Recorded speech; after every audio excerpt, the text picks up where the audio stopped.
pastor's kid, or watching preachers trying to cast out demons from the possessed in Paraguay. Or maybe it's my family kept moving into haunted houses over and over again. But I've always known that there was a world beyond what we could see, whether we call it spirit, or angels, or ghosts, or simply the supernatural. My story begins when I am 3, seeing a woman sitting on the steps inside our house. And it continues to this day here in Pittsburgh, where my wife constantly asks, "Did you see that?" My name is Chiwan Choi, and this is Are You There, Ghost? It's me, Chiwan. Of course, the title is a take on one of the first books I ever read. I am a writer, and I will be speaking with other writers about their experiences with the beyond, with the paranormal, and how those experiences have impacted their work. Because what are writers if not ghost makers?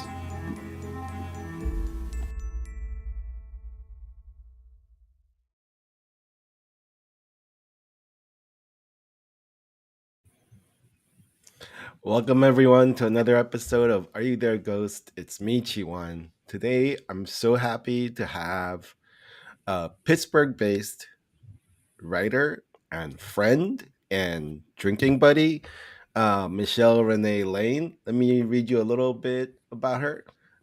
Michelle Renee Lane holds an MFA in writing from in popular fiction from Seton Hall University. She writes dark speculative fiction about identity politics and women of color battling their inner demons while falling in love with monsters. Her work includes elements of fantasy, horror, romance, and erotica. Her debut novel, Invisible Chains from 2019, was nominated for a Bram Stoker Award. Book one of her erotic paranormal romance series, The Courtship of Nora Fagan, was released in 2022 by Stardust Romance. Please welcome the wonderful Michelle Renee Lane. Hello, Michelle. Hi, how are you doing? Good. It's been so long, like 2 weeks or so. Yeah, yeah. Ages. Before we get to anything, how's book two going? I actually submitted the manuscript last week and got confirmation that the publisher has it and will start the process of editing it. Oh, wow. Congratulations. Yeah, I know thank you were you. battling with that for a bit. Yeah, it was a rough haul. Yeah. uh, what was so challenging? What was, if you had to pick one thing that was the most challenging to you, what was it in finishing this draft? Just battling my own brain, really. I kept putting up imaginary roadblocks for myself. Uh huh. I feel like imposter syndrome was, at really high levels for some reason. And I don't know, I'm a fan of other, like, I like series of books because I like Hmm. getting really deep into characters and a story and settings. And so I read a lot of series as a reader. Hmm. And so when a series is not going the way that I want it, I get kind of critical, and I feel like I was doing that to myself as I was writing. I was worried that I was going to be doing the things in this series that trouble me when I'm reading other people's series of books. And so I kept just putting the brakes on instead of just allowing the process to happen. Yeah, Uh, that's what I was doing. Mhm. I mean, was that a problem you ran into writing the first of this series?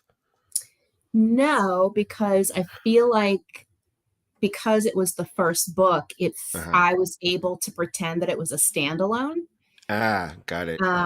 which is weird because my first novel, I kind of thought it was going to be like that too, but I've already started working on the follow up to that, so I guess that's going to be a series. I guess there will be probably two, maybe three books Uh huh. um, in that series, and so this I'm going to have to get over the idea that I'm not writing series of books because I think that's what I'm going to be doing. There will be standalone books probably, but I think that I get so attached to characters and places and themes that I want to keep working on those stories. Yeah, I mean, I have the same feeling when I'm writing. Even when I'm writing poetry, like almost like, hey, this narrator, I want this narrator to stay around for a while. Right. So,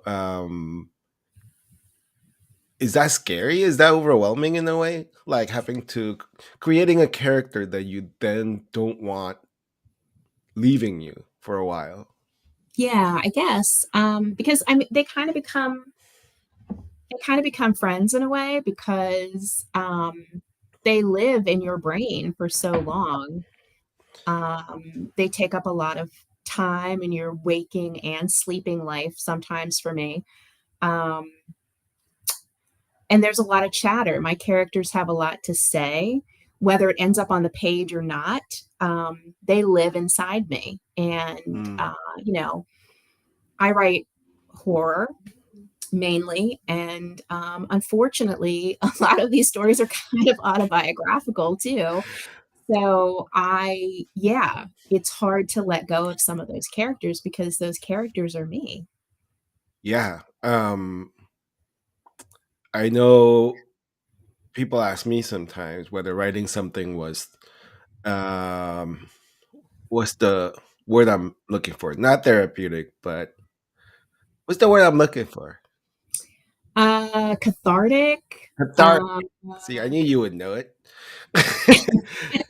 um, and I have such mixed feelings about that because Yeah, it's like, I guess, but then I'm forcing myself to revisit trauma all the time.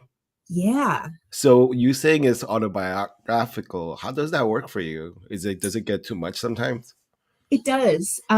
But what's been great is that um, each time I sit down to write something, whether it's fiction or nonfiction, whether it's a short story or a novel, what's happening for me is like when I wrote Invisible Chains, which was the first novel length thing I'd ever written, um, that was really scary because I did not realize that I was channeling myself into my work.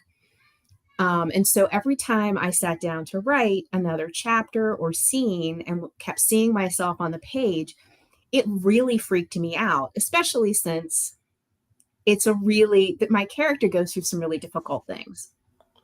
And it's about processing trauma and living through trauma and trying to come out on the other side, knowing yourself better, maybe being a bit Mm. stronger. And I think that that's kind of what I'm doing with